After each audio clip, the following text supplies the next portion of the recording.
Okay, so hello everyone. This is Advocate Adarsh Jaiswal, and today I'm going to deal with the very important topic, which is preamble, right?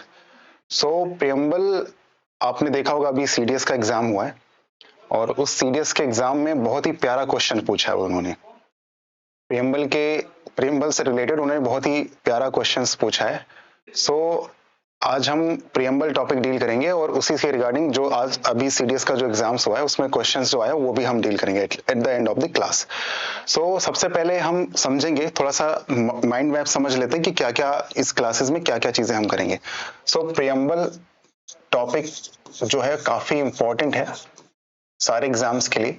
Preamble बहुत ही ज्यादा important है सारे exams के लिए। तो सबसे पहले एक तरीके से जैसे एक रूपरेखा होती है किसी भी क्लास की और एक रूपरेखा होती है किसी भी सब्जेक्ट की, तो सबसे पहले हम समझते हैं कि प्रियम्बल क्या क्या चीजें जो है प्रियम्बल में क्या क्या हम पढ़ेंगे, राइट। तो सबसे पहले हम समझेंगे प्रियम्बल की meaning, right. What is the meaning of preamble, right. So after understanding the meaning of preamble, उसके बाद हम उसका नेचर समझेंगे कि नेचर कैसा है प्रियम्बल का, भाई स्वभाव कैसा है प्रियम्बल का एग्जैक्टली, राइट। सो नेचर, उसका नेचर समझेंगे, प्रियम्बल का नेचर समझेंगे। इसके बाद में नेचर समझने के बाद में फिर हम उसका पर्पस समझेंगे, भाई उद्देश्य क्या है प्रियम्बल का। उद्देश्य भी तो समझना जरूरी है। हम किसी चीज को पढ़ते हैं, उसका नेचर नहीं पता होगा, उसका उद्देश्य नहीं पता होगा, तो फिर समझेंगे कैसे कि वो क्या चीजें कहना चाह रहा है। तो सबसे पहले मीनिंग समझेंगे, प्रियम्बल होता क्या है, उसका मतलब क्या हुआ। उसके बाद हम समझेंगे उसका नेचर क्या है। नेचर के बाद में हम समझेंगे कि उसका पर्पस क्या है, राइट। तो उसका पर्पस क्या है।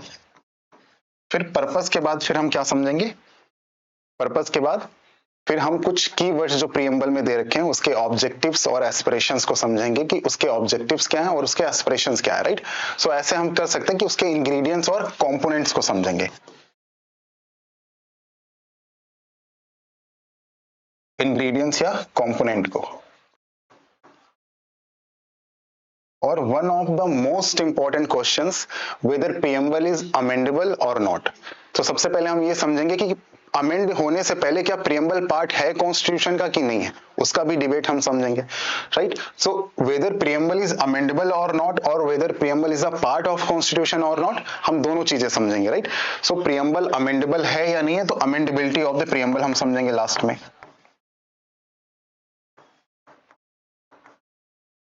So in this way we have to understand, right? So this is our map. सबसे पहले मीनिंग समझेंगे, नेचर क्या है उसका, पर्पस क्या है उसका, इंग्रेडिएंट्स और कंपोनेंट्स कौन कौन से, और अमेंडेबिलिटी ऑफ द प्रियम्बल समझेंगे, राइट।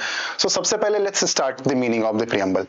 आपके हिसाब से मीनिंग ऑफ द प्रियम्बल क्या होता है। मुझे पता है बहुतों को पता होगा, दे डायरेक्टली स्टार्ट करेंगे sir it is the essence of the constitution, right, और it is the summary of the constitution, right.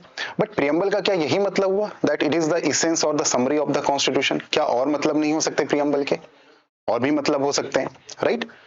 Preamble के बहुत सारे जो हमारे कॉन्स्टिट्यूशनल एक्सपर्ट्स हैं उन्होंने बहुत सारी बातें कही प्रियम्बल के बारे में। तो उन्होंने किस आधार पर, किस बेसिस पर उन्होंने ये बोला कि प्रियम्बल सिर्फ और सिर्फ समरी ऑफ द कॉन्स्टिट्यूशन नहीं हो सकता। अगर हम डी डी वासु की बात करें तो उन्होंने बोला it is a philosophy of the constitution, right. So philosophy उन्होंने बोला क्यों, आखिर क्या प्रियम्बल फिलोसफी है, और अगर बोला है तो किस आधार पर उन्होंने बात किया कि प्रियम्बल जो है फिलोसफी ऑफ द कॉन्स्टिट्यूशन हुआ, right. So it's not all about the कि प्रियम्बल जो है इसेंस ऑफ द कॉन्स्टिट्यूशन है, राइट।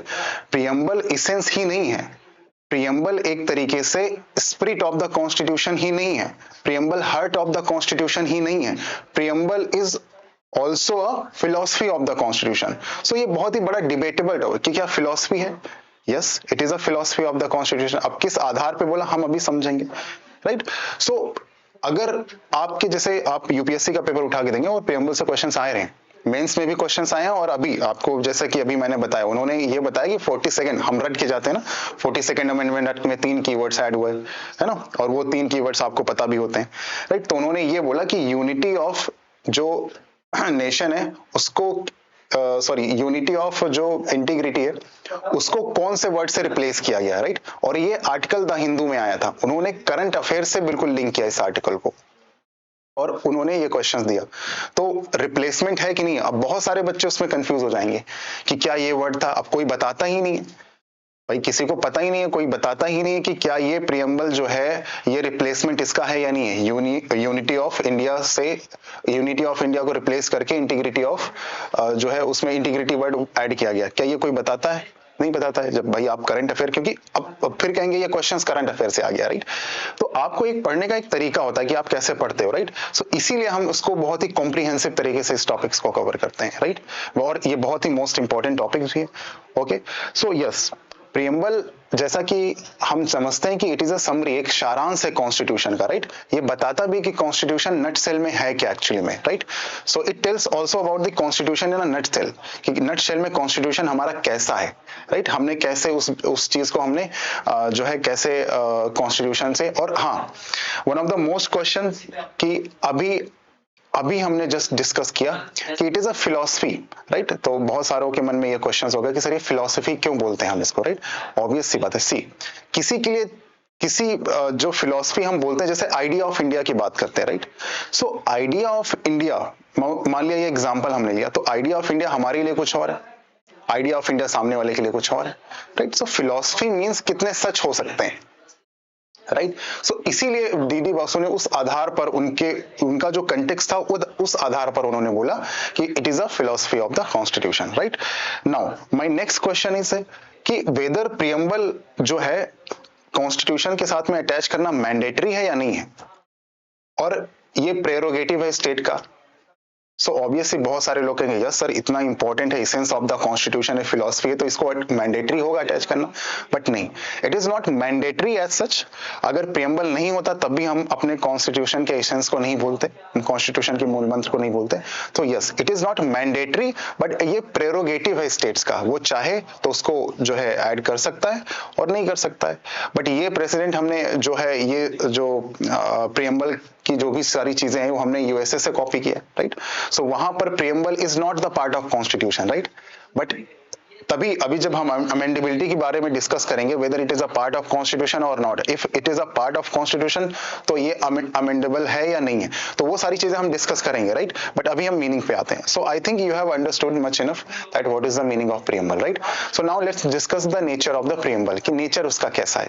जैसे सबका अपना अपना एक नेचर होता है प्रियम्बल का, राइट? तो सबका अपना नेचर होता है, तो ऐसे प्रियम्बल का अपना भी नेचर है। सो नेचर का मतलब the very first point that whether preamble is enforceable in the court of law और not, this is the big question, right? Whether it is, अब इतना इंपॉर्टेंट है तो ये इन्फोर्सेबल क्यों नहीं है? अगेन भाई ये क्वेश्चंस हमारे माइंड में आता है ना कि if it is one of the most important things, अभी आपको मैं आगे भी बताऊंगा इसका पर्पस, जब बताऊंगा कि क्यों इंपॉर्टेंट है, कैसे इंपॉर्टेंट है, तो आपको समझना तो बहुत जरूरी है कि अगर ये इंपॉर्टेंट है तो ये इन्फोर्सेबल क्यों नहीं है इन द कोर्ट ऑफ लॉ। ये भी क्वेश्चन हमारे माइंड में आता है कि नहीं आता है, right? So that is why this question is very important. DD Basu का स्टेटमेंट यहीं पे बहुत सारा इंपॉर्टेंट हो जाता है, राइट? तो उनके हिसाब से इसलिए ये फिलोसफी ऑफ द कॉन्स्टिट्यूशन है, because it is not enforceable in the court of law, और इन्फोर्सेबल नहीं है क्योंकि ये फिलोसफी ऑफ द कॉन्स्टिट्यूशन है, राइट? एंड फिलोसफी को आप इन्फोर्स नहीं कर सकते, राइट? क्योंकि किसी के लिए क्या सच है, मेरे लिए क्या सच है, सब अलग अलग होते हैं, राइट? मीनिंग्स अलग अलग होते हैं सबके। So that is why, right? So that is why it is not enforceable in the court of law. तो पहला नेचर आपको समझ में आ गया, why it is not enforceable in court of law, right? Now next point, अब when it is not enforceable in court of law, so obviously it is non-operative part of the Constitution of India, right? So obviously ये non-operative part भी है Constitution का, non enforceable तो है ही, और उसके बाद में ये नॉन ऑपरेटिव पार्ट भी है कॉन्स्टिट्यूशन का, राइट? अब क्यों इसको हम नॉन ऑपरेटिव पार्ट बोलते हैं कॉन्स्टिट्यूशन का, राइट? बाकी अदर जो आर्टिकल है 1 to 395 सारे ऑपरेटिव प्रोविजंस हैं, बट इसी को हम क्यों नॉन ऑपरेटिव पार्ट बोलते हैं? वो हम इसलिए बोलते हैं क्योंकि किसी भी ऑर्गन ऑफ गवर्नमेंट को प्रियम्बल जो है पावर नहीं देता है, राइट? चाहे वो लेजिस्लेचर, चाहे लेजिस्लेटिव बॉडी हो या एग्जीक्यूटिव हो या जुडिशरी, तीनों किसी भी ऑर्गन ऑफ द गवर्नमेंट को वो पावर नहीं देता है। इसीलिए हम उसको क्या बोलते हैं, इसीलिए हम उसको बोलते हैं non operative part of the constitution, right? So अब माय नेक्स्ट पॉइंट, अब ये नॉन ऑपरेटिव पार्ट है, अगेन जब नॉन ऑपरेटिव पार्ट है, it is not enforceable in the court of law, right? ये सारी चीजें, तो फिर भी ये इतना इंपॉर्टेंट क्यों है आखिर? क्वेश्चंस तो माइंड में आएगा when it is not important, it is not enforceable in the court of law, still yet it is more important, why, right. ये क्वेश्चंस तो हमारे माइंड में आएगा ना कि भाई अभी भी हम इसकी बातें कर रहे हैं कि इन्फोर्सेबल नहीं है, नॉन ऑपरेटिव है, फिर भी इतना इंपॉर्टेंट क्यों है, ऐसा क्या है इसमें, राइट। तो my next point is that कि अगर किसी भी प्रोविजन में क्लैश होता है, मान लिया किसी भी प्रोविजंस में या किसी भी आर्टिकल में क्लैश होता है और उसका इंटरप्रिटेशन समझ में नहीं आ रहा कि क्या हो सकता है, राइट। सो अगर इंटरप्रिटेशन समझ में नहीं आ रहा है, किसी भी आर्टिकल में कुछ क्लैश हो रहा है, कोई एम्बिग्विटी है, अनक्लियर प्रोविजंस है, हमें नहीं पता वो प्रोविजंस क्या है, अनक्लियर है, हमें नहीं समझ में आ रहा वो प्रोविजंस क्या है, सो इसी के लिए हम उस अनक्लियर प्रोविजन को, जो एम्बिगुअस प्रोविजन है, उसका इंटरप्रिटेशन, मान लिया कि more than one interpretation possible हो रहा है, तो उस इंटरप्रिटेशन को हम टैली करेंगे प्रीएम्बल से, राइट। इसीलिए वो बहुत ज्यादा इंपॉर्टेंट है। और हम जब टैली करेंगे तो जो इंटरप्रिटेशन सिंक होगा प्रीएम्बल के साथ में, जो इंटरप्रिटेशन सिंक होगा प्रीएम्बल के साथ में, again my statement is very clear to you, ये आपको ध्यान में रखना, अगर वो इंटरप्रिटेशन सिंक हो रहा है प्रीएम्बल के साथ में तो वही इंटरप्रिटेशन हम फॉलो करेंगे और जो क्लैश वाले इंटरप्रिटेशन को अलग रख देंगे, right. So that is why preamble is most important of the constitution, most important part of the constitution, right.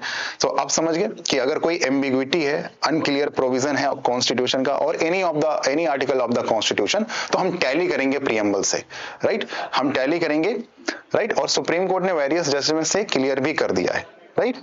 Okay, now इसका पर्पस क्या है?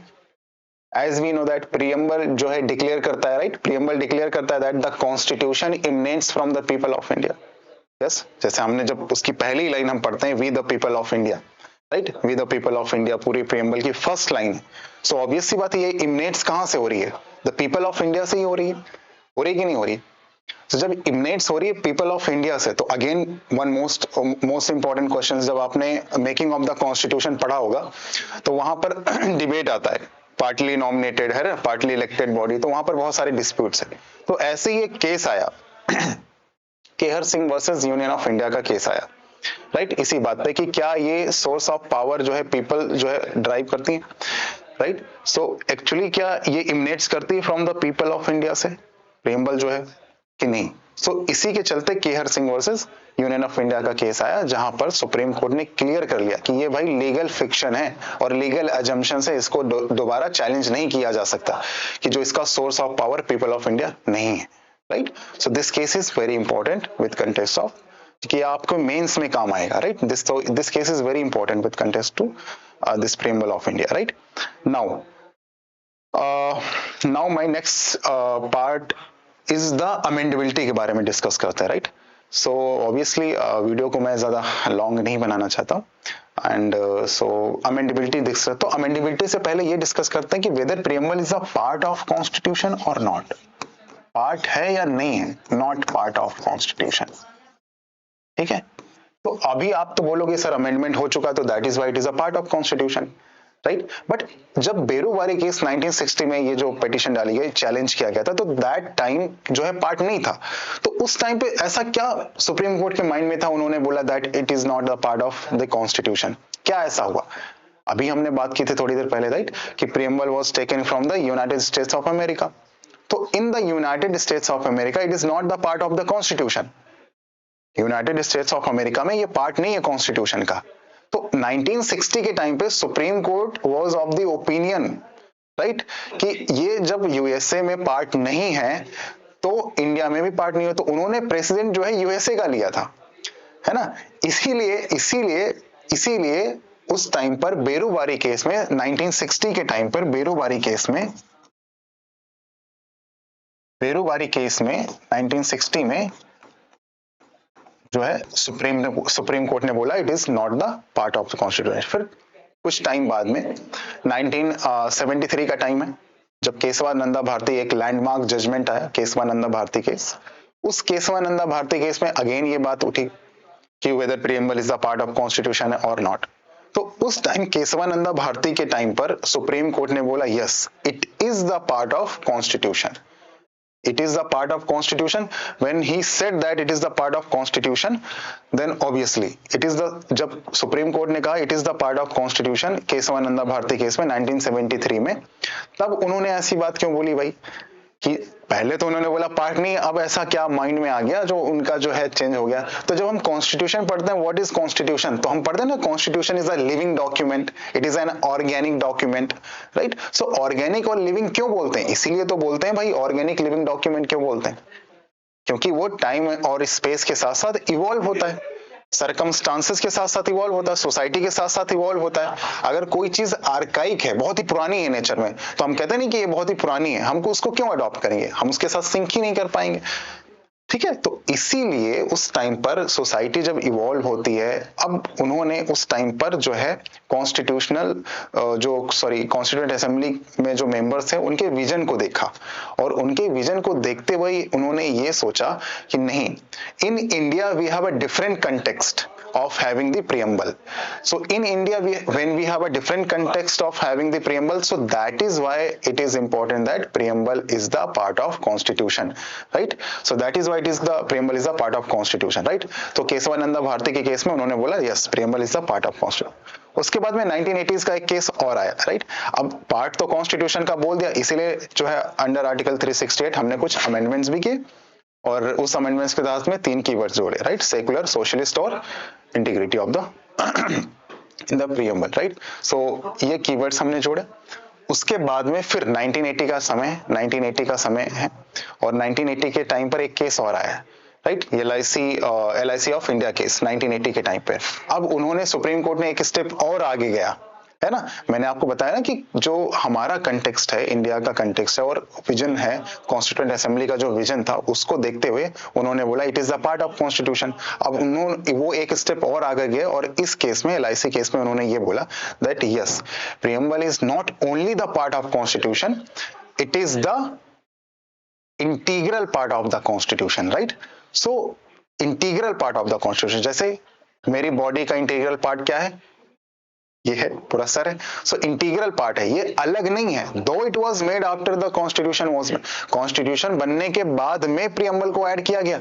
तो माइंड से निकालने के लिए लोगों के कि बार बार ये चीजें उठे ना कि पार्ट है कि नहीं है, या है तो इंटीग्रल है, तो इसीलिए उन्होंने बोला कि preamble is the integral part of constitution, right. So in a nutshell मैंने जो है प्रीएम्बल को बहुत ही ब्रीफली डिस्कस किया आपके कॉन्सेप्चुअल अंडरस्टैंडिंग को बढ़ाने के लिए, दैट कि बहुत सारे लोग जो है बहुत डिफरेंट तरीके से पढ़ते हैं प्रीएम्बल को, राइट, मीनिंग पढ़ लिया, अमेंडमेंट देख लिया और एग्जाम में चले गए, right, that is not sufficient, right. And as far as the ingredients and component is concerned, and तो we will discuss this again in the next lecture, right? And I hope that this much this much kind of understanding will help you a lot. And पढ़ने का ना तरीका होता है बहुत तरीके से, कई लोग कई तरीके से पढ़ते हैं, और एनालिटिकल पर्सपेक्टिव से आप पढ़ोगे ना, so that will be very helpful. Fact तो हर जगह भरे पड़े, राइट, मार्केट में बुक्स आप देखोगे हर जगह फैक्ट्स पड़े हैं, right. So I hope that, thank you for having me here, and नमस्ते, सत श्री अकाल, राइट, मिलते हैं जल्दी, थैंक यू।